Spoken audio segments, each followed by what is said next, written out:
برسات کا مہینہ چل رہا تھا. رات کے تقریباً 10 بجے میں گھر پر اکیلا سونے کی کوشش کر رہا تھا. بیوی میکے گئی تھی. ہمارا گھر پہاڑی پر واقع ہے. گھر کے ساتھ ایک روڈ بھی گزرتا ہے. بہت زور سے بارش ہو رہی تھی، پر کچھ دیر میں نے محسوس کیا کہ کوئی دروازہ کھٹکھٹا رہا ہے. طوفان کی وجہ سے لائٹ بھی گئی تھی، پر میں موم بتی لے کر دروازے کی جانب چل پڑا. دروازے کے پاس پہنچ کر دروازہ کھولنے سے پہلے دروازے سے کان لگایا کہ سچ میں کوئی دروازہ کھٹکھٹا رہا ہے یا پھر میرا وہم ہے. کچھ دیر بعد ایک نسوانی آواز میری سماعت سے ٹکرائی. ہیلو، کوئی ہے؟ میں نے فوراً دروازہ کھولا. بجلی چمکنے سے اس کا چہرہ مجھے دیکھنے میں کوئی پریشانی نہیں ہوئی. وہ ایک خوبصورت 22 سے 23 سال کی دوشیزہ تھی. چہرے اور لباس سے لگ رہا تھا کہ اچھے گھر کی ہے. اس نے کہا، میری کار خراب ہو گئی ہے اور آس پاس کوئی ورکشاپ تو کیا کوئی آبادی بھی نہیں ہے. اگر آپ برا نہ مانیں تو آج کی رات میں یہاں ٹھہر سکتی ہوں. میں نے انکار کرنا چاہا، کیونکہ ایک تو میں اپنی بیوی سے بہت پیار کرتا تھا اور دوسرا یہ کہ میری بیوی بے انتہا شکی مزاج تھی. نہ چاہتے ہوئے بھی میں نے اسے اندر آنے کے لیے کہا. دروازہ لاک کر کے میں کمرے کی طرف جانے لگا. وہ بھی میرے پیچھے پیچھے چلنے لگی. میں نے ایک کمرے کی طرف اشارہ کر کے کہا، آپ اس کمرے میں رات گزار سکتی ہیں اور وہ کمرہ میرا ہے. کسی بھی چیز کی ضرورت ہو تو آپ مجھے کہہ سکتی ہیں. وہ کافی بھیگ چکی تھی. اس نے مجھ سے ٹاول مانگا. میں نے کہا، کمرے میں سب کچھ ہے. آپ چاہیں تو الماری میں میری بیوی کے کپڑے لے سکتی ہیں. بس جس طرح کپڑے نکالیں اسی طرح واپس رکھ دینا. وہ سمجھ نہیں پائی، بس کمرے کی طرف جانے لگی. میں بھی اپنے کمرے کی طرف جانے لگا. کمرے میں آ کر میں نے کمرہ اندر سے لاک کیا اور موم بتی بجھا کر لیٹ گیا اور سوچ رہا تھا کہ اگر میری بیوی کو پتہ چل گیا کہ میں نے ایک اجنبی لڑکی کو گھر میں پناہ دی تو وہ میرے ساتھ کیا سلوک کرے گی. اس سوچ سے ہی میرے رونگٹے کھڑے ہو گئے. پر اب کچھ نہیں ہو سکتا تھا. لڑکی دوسرے کمرے میں تھی. اس کو نکالنا صحیح نہ تھا. اسی سوچ میں تھا کہ میرے کمرے کا دروازہ کسی نے کھٹکھٹایا. میں نے کہا، جی ابھی آیا. دروازہ کھولا تو وہ اجنبی لڑکی کھڑی مسکرا رہی تھی. میں نے پوچھا، کیا ہوا؟ اس نے کہا، ایک کپ چائے ملے گی؟ بہت ٹھنڈ لگ رہی ہے، شاید زکام ہو گیا ہے. میں نے کچن کی طرف اشارہ کیا، وہاں جا کے بنا لو. وہ کچن میں چلی گئی. میں اپنے کمرے میں واپس آ کر لیٹ گیا. کچھ دیر بعد دروازہ کھلا. آپ کے لیے بھی ایک کپ لائی ہوں، اس نے مسکراتے ہوئے کہا. میں نے نہ چاہتے ہوئے بھی اس کے ہاتھ سے کپ لیا اور بیٹھ کے پینے لگا.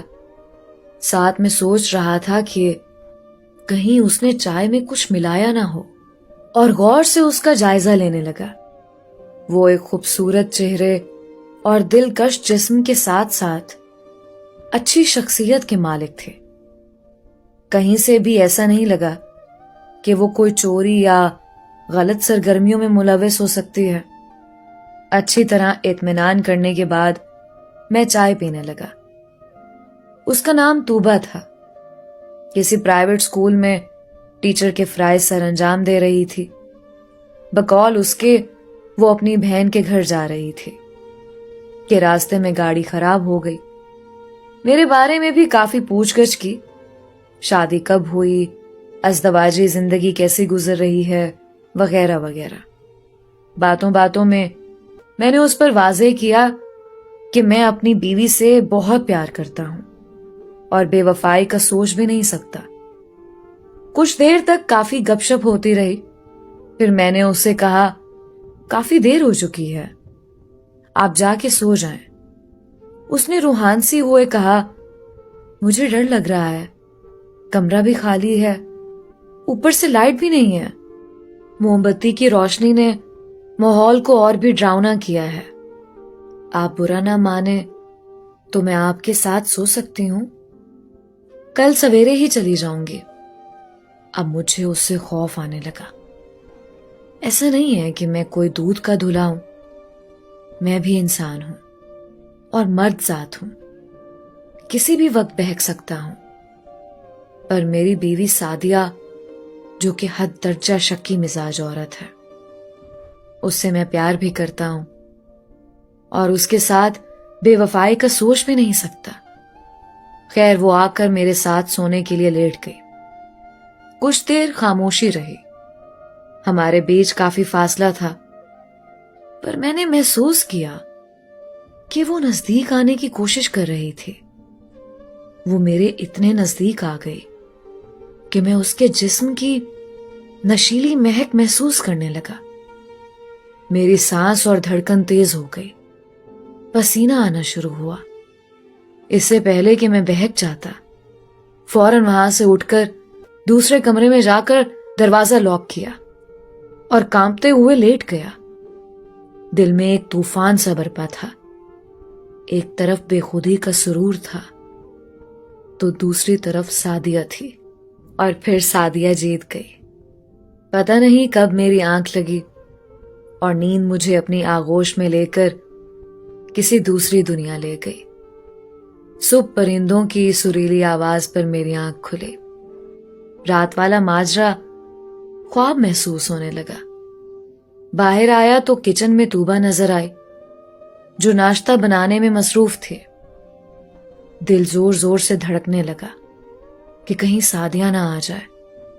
اس نے میرے ڈر کو محسوس کیا اور کہا، میں بس جانے والی ہوں، بس ناشتہ ساتھ میں کرتے ہیں۔ اسی دوران وہ آملیٹ اور چائے وغیرہ لا کے میرے ساتھ بیٹھ کر ناشتہ کرنے لگی۔ ہم نے زیادہ بات نہیں کی، بس ایک دوسرے کو دیکھا۔ مجھے سمجھنے میں ذرا سی بھی دشواری نہیں ہوئی کہ وہ رات بھر نہیں سوئے، شاید ڈر کی وجہ سے یا پھر جوانی کی پیاس بجھانے کی طلب سے۔ بہرحال وہ ناشتہ کر کے جانے لگی تو میں نے کہا، رکیے، میں آپ کی گاڑی کو ٹھیک کرنے کی کوشش کرتا ہوں۔ اس نے پیار بھری نظر سے مجھے دیکھ کر کہا، نہیں، آپ کا بہت بہت شکریہ، بس بیٹری کی وائر میں تھوڑا سا مسئلہ ہے، رات کو اندھیرا تھا، کر پانا مشکل تھا، اب آسانی سے ہو جائے گا۔ میں نے ہاں میں سر ہلایا۔ اس نے دل سے شکریہ ادا کیا اور چلی گئی۔ میں حسب معمول کام پہ چلا گیا۔ شام کو گھر واپس آیا تو دیکھا کہ سعدیہ آ چکی تھی۔ سلام دعا کے بعد میں نے محسوس کیا کہ سعدیہ کے تیور اچھے نہیں تھے۔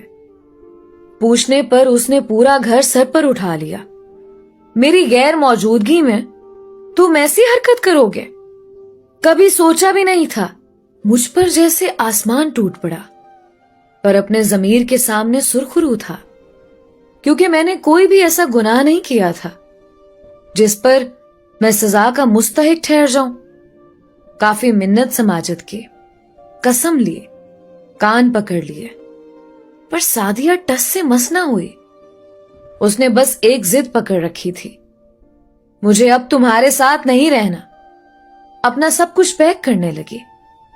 میں دنگ رہ گیا، پتہ نہیں وہ کیا کیا بک رہی تھی۔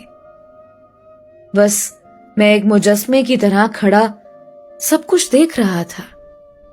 پہلی بار میں نے سوچا، کاش وہ گناہ میں کرتا، کیونکہ سزا تو ویسے بھی مجھے مل رہی ہے۔ اس نے جاتے ہوئے ایک بار بھی مڑ کر نہیں دیکھا۔ کتنی پتھر دل تھی۔